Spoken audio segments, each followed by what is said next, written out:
Setelah beberapa bulan kita menjalani hari-hari di masa pandemi, istilah new normal sudah sangat akrab dengan kehidupan kita sekarang ini.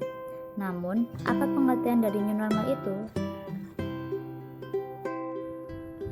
New normal dapat diartikan sebagai rangkaian kebiasaan baru yang kita lakukan untuk tetap menjalani hidup, dan mungkin akan berbeda dengan cara hidup kita sebelumnya. Contoh yang paling dirasakan pada anak-anak adalah tidak bisa belajar di sekolah, tidak bisa jalan-jalan ke mall, dan lainnya. Saat menghadapi perubahan itu, apa aja sih yang bisa dilakukan untuk mempersiapkan kondisi anak? Dalam mempersiapkan anak, diperlukan dua cara.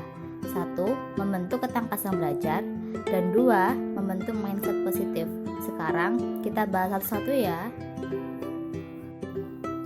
Yang pertama adalah membentuk ketangkasan belajar. Ketangkasan belajar berguna untuk membentuk karakter anak dalam menyerap ilmu, baik di dalam rumah maupun sekolah. Terdapat 8 nilai yang dapat membentuk ketangkasan belajar serta tips praktis yang dapat ibu-ibu lakukan, yaitu yang pertama adalah fleksibilitas. Fleksibilitas bermanfaat untuk keterbukaan dan kemauan anak untuk mencoba hal-hal baru. Kecepatan dalam menemukan ide-ide baru. Poin ini bermanfaat untuk mengasah kemampuan berpikir kritis anak sejak dini. Tips praktis yang dapat dilakukan adalah dengan mengajak anak untuk ikut berpikir dalam menyelesaikan konflik sehari-hari. Senang bereksperimen. Hal ini bermanfaat untuk mengembangkan rasa keingintahuan pada anak. Tips yang dapat dilakukan adalah, kita coba yuk, kira-kira kalau air dicampur dengan minyak akan tercampur tidak ya? Mengenal kemampuan sendiri. Hal ini bermanfaat untuk mengasah kemampuan anak dalam mempertimbangkan suatu hal, seperti mengambil keputusan. Anak jadi tahu kapan ia harus mengambil keputusan, mengambil resiko, dan meminta bantuan. Kolaborasi atau kerjasama kelompok. Kegiatan ini bermanfaat untuk anak agar dapat bekerja dalam kelompok dan kelak dapat luas bekerja dengan pihak lain di luar dirinya sendiri. Tips yang dapat dilakukan adalah dengan membagi pekerjaan rumah bersama anak. Kritis dalam mengumpulkan informasi. Kegiatan ini berfungsi untuk mengajak anak agar memiliki pemikiran yang terbuka dan membiasakannya melihat satu hal dari sisi yang berbeda. Menyukai feedback atau saran. Mengajarkan kepada anak agar kelak tidak mudah tersinggung saat diberi saran atau pendapat oleh orang lain.